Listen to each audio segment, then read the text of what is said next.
Hello guys, welcome in my channel smart study. Guys, आज हम directed of education की तरफ से दी जाने वाली वर्कशीट नंबर 7 करेंगे, जो कि क्लास 7 की है और सब्जेक्ट है मैथमेटिक्स। ये वर्कशीट 15 अक्टूबर 2020 की है। तो आइए शुरू करते हैं आज की वर्कशीट शुरू करने से पहले प्लीज़ मेरे चैनल को सब्सक्राइब कर दीजिए। तो आइए देखते हैं आज की worksheet line and angles. Let us observe that x. If you extend this line segment that you know as line, you find that two lines cut each other at a point. Such line are called intersect line.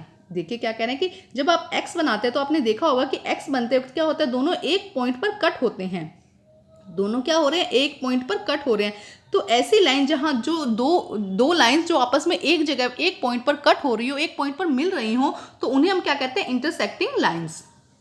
Let us observe the corner of your room. You will find angle between wall and floor is 90 degree. Hence, you can say if the angle between two lines is 90, then they are called perpendicular lines. देखिए क्या कह रहे हैं कि देखिए जब एक line और उस पर 90 डिग्री का एंगल बना रही हो दूसरी लाइन, समझ रहे हैं। जैसे कि देखो यहाँ पे दिया गया है एक लाइन और उसके ऊपर दूसरी जो लाइन है वो 90 डिग्री का एंगल बना रही हो, तो ऐसी लाइन को हम परपेंडिकुलर लाइंस कहते हैं।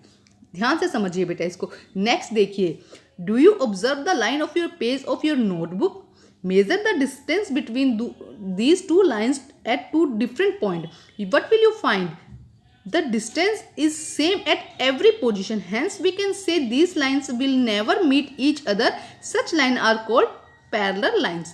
तो देखिए बेटा, आप अपनी नोटबुक में देखिए, आपकी नोटबुक में लाइंस बनी है, इन दोनों लाइंस को देखिए। इस तरह से आपकी नोटबुक में लाइंस बनी है। आप इन लाइंस को देखेंगे तो ये ऐसी लाइंस है जो आगे कभी मिलेंगी नहीं, एक पॉइंट पर कभी मिल नहीं रही, और इनका डिफरेंस जो है वो हर पॉइंट पर क्या है, इक्वल है। तो ऐसी लाइंस को जो एक पॉइंट पर कभी मिले ना और एक दूसरे के बराबर साथ साथ चलती रहे, ऐसी लाइंस को हम कहते हैं पैरेलल लाइंस। ऐसी लाइन को क्या कहा जाता है, पैरेलल लाइंस। तो अभी हमने तीन line, intersecting lines, perpendicular lines and parallel lines के बारे में पढ़ा है। अब हम देखते हैं नेक्स्ट बेटा।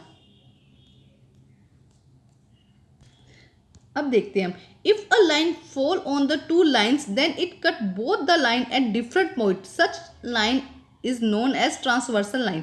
देखिए क्या कह रहे हैं कि अगर टू लाइन्स हैं और उनके ऊपर एक लाइन उसे कट कर रही है, तो वो उनको टू डिफरेंट पॉइंट पे, एक यहाँ पे और एक यहाँ पे, टू डिफरेंट पॉइंट पर कट करेगी। तो ऐसी लाइन को जो ये नीचे की फॉल गिर रही है, फॉल हो रही है मतलब नीचे की तरफ गिर रही है लाइन, इस लाइन को हम क्या कहते हैं, transversal line. Observe intersecting lines, parallel lines and perpendicular lines your surrounding. आप अपने आसपास, जैसे कि अपनी नोटबुक में आपको पैरेलल लाइंस दिखेगी, आपके रूम की जो वॉल है इसमें यहाँ पे आपको परपेंडिकुलर दिखेगा। इसी तरह से कुछ ऑब्जर्व कीजिए और ढूंढिए कि कहाँ कहाँ आपको लाइंस दिख रही हैं। नेक्स्ट देखिए क्या दिया गया है, observe the shape of the following figure where parallel line are cut a transversal line. If देखिए यहाँ पे क्या शेप बन रही है, एफ, यहाँ पे जेड और यहाँ पे एक्स शेप बन रही है। If F shape angle form are equal are called corresponding angle. देखिए जहां पे एफ शेप बन रही है बेटा, देखिए ये एंगल क्या होंगे, एक दूसरे के कॉरस्पॉन्डिंग एंगल होंगे। ये कौन से एंगल होंगे बेटा, एक दूसरे के कॉरस्पॉन्डिंग एंगल होंगे। ठीक है, नेक्स्ट देखिए, also F shape are sum of the interior angle on the same side transversal line is 180। और इनका जो टोटल है सम कितना होगा बेटा, इनका सम होगा 180। ठीक है, ये देखिए ये कह रहा है कि जैसे कि ये इनके अंदर जो कोण है, इनका जो टोटल होगा वो कितना हो जाएगा, 180। The angle in Z shape is alternative interior angle. जो जेड शेप में दिखाई दे रहा है ये क्या होंगे बेटा, ये होंगे अल्टरनेटिव इंटीरियर एंगल्स। ठीक है, ये देखिए ये वाला जेड शेप बनी है ना, तो ये जो एंगल है ये दोनों एक दूसरे के क्या होंगे, alternative interior angle. Also alternative interior angle are equal is in case of parallel line. अगर वापस से ये बात ध्यान है, अगर यहाँ पे पैरेलल लाइंस है तो ये जो दोनों एंगल होंगे, इंटीरियर अल्टरनेटिव एंगल, ये क्या होंगे, एक दूसरे के इक्वल होंगे अगर दोनों लाइंस क्या होती हैं, पैरेलल्स होती हैं। Angle in the x shape, अगर एक्स शेप की बात करते हैं, इस टाइप का जो एंगल आते हैं, ये वाले एंगल जो है ये इसके और ये इसके क्या होंगे, अपोजिट होंगे। तो इनको क्या कहते हैं, वर्टिकल अपोजिट एंगल। इनको क्या कहेंगे, वर्टिकल अपोजिट एंगल। और ये भी एक दूसरे के क्या होंगे, इक्वल होंगे। जैसे कि देखो ये एंगल इस एंगल के इक्वल होगा और ये एंगल इस एंगल के इक्वल होगा।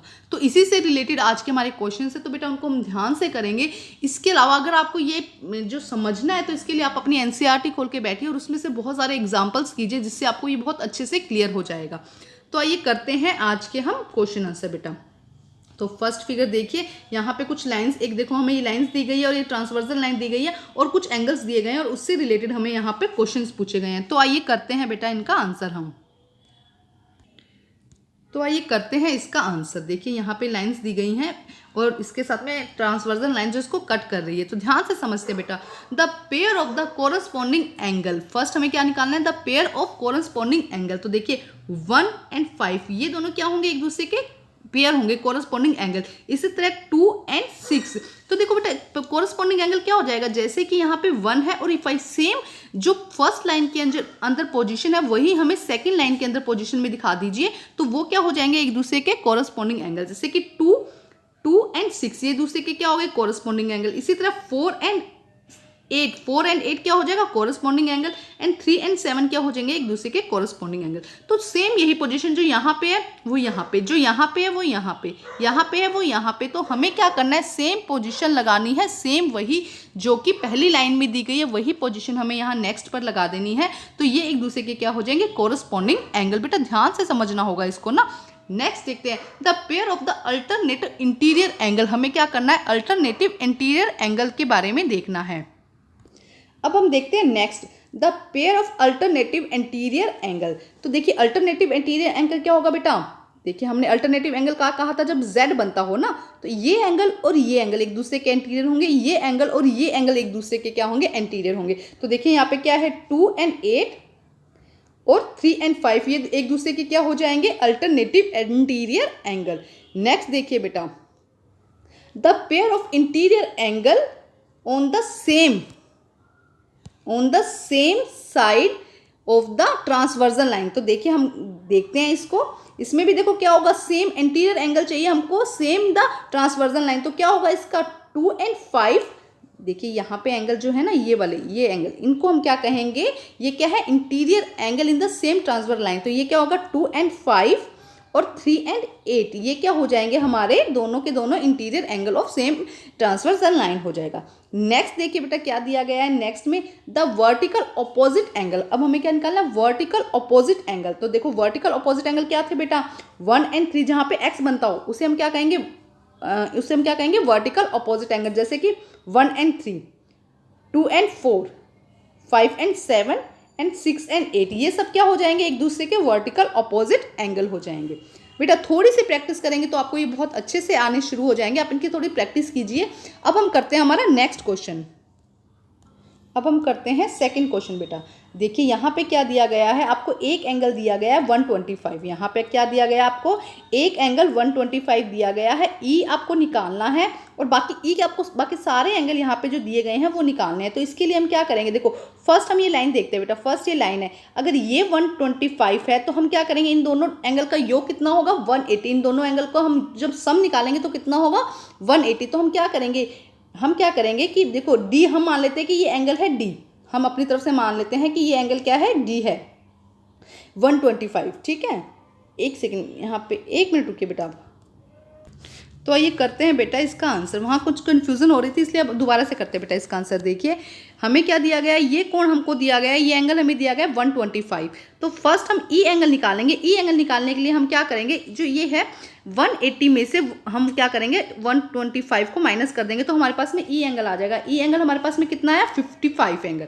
ये कितना हो गया हमारा 55, ये एंगल कितना, ई कितना हो गया 55। देखिए यहाँ से, ठीक है। अब हम देखते हैं ई और एफ दोनों इक्वल है क्योंकि ये क्या है, वर्टिकल अपोजिट एंगल है। ई और एफ दोनों क्या है, एक दूसरे के इक्वल है, तो ये क्या है, वर्टिकल अपोजिट एंगल। तो एफ भी कितना हो गया हमारे पास में 55। अब हमें पता चल गया भी एफ भी कितना है हमारा 55। अब देखो बेटा ध्यान से देखो यहाँ पे क्या होगा, ए और एफ दोनों इक्वल है क्योंकि ये अल्टरनेटिव इंटीरियर एंगल है। ए और एफ ये दोनों ध्यान से देखो, ए और एफ एक दूसरे के इक्वल है क्योंकि ये क्या है, अल्टरनेटिव इंटीरियर एंगल। ठीक है, अब देखिए, अब ए हमें पता चल गया, ए कितना हो गया 55। अब हम बी की वैल्यू निकाल सकते हैं कि देखो ऐसे, ये कोण हमें पता चल गया, ये एंगल हमें पता चल गया, ये कितना है 55, तो ये कितना होगा 125। वही 180 में से माइनस करेंगे सेम, तो हमारे पास में बी की वैल्यू कितनी आ गई 125। देखिए बी की वैल्यू कितनी आ गई हमारे पास में 125। अब फिर से देखिए ए और सी एक दूसरे, ए और सी और बी और सी एक दूसरे के क्या, वर्टिकल ऑपोजिट एंगल। देखिए एक्स बन रहा है ना पे, ए और सी क्या हो जाएंगे बेटा, ए और सी, और बी और डी एक दूसरे के क्या हो जाएंगे, वर्टिकल अपोजिट एंगल। ये कितना था 55, तो ये भी कितना हो जाएगा 55, सी कितना हो जाएगा 55, बी यहाँ पे देखिए बी कितना है 125, अभी हमने निकाला है यहाँ पे 180 में से हमने 180 में से माइनस करके निकाला है, तो ये भी कितना हो जाएगा हमारा 125। ठीक है बेटा, थोड़ी सी प्रैक्टिस करेंगे तब आपको अच्छे से समझ में आएंगे। अब हम ध्यान से सारे एंगल समझते हैं कि क्या वैल्यू आई है। ए की वैल्यू कितनी आई बेटा 55, बी की वैल्यू 125, क्योंकि इन दोनों का अगर हम सम करेंगे तो 180 आना चाहिए। ठीक है, अब सी की वैल्यू देखो कितनी आएगी, सी की क्योंकि ए के इक्वल होगा तो सी की वैल्यू भी 55, और डी की वैल्यू क्योंकि बी के इक्वल होगा तो डी की वैल्यू भी 125, और ई की वैल्यू हमने 180 निकाल के यहाँ से ई की वैल्यू निकाली 55, और एफ की वैल्यू ई के बराबर होगी तो इसकी कितनी आएगी 55। तो बेटा थोड़ा सा ध्यान से जब आप करेंगे तो आपको अच्छे से समझ में आ जाएगा।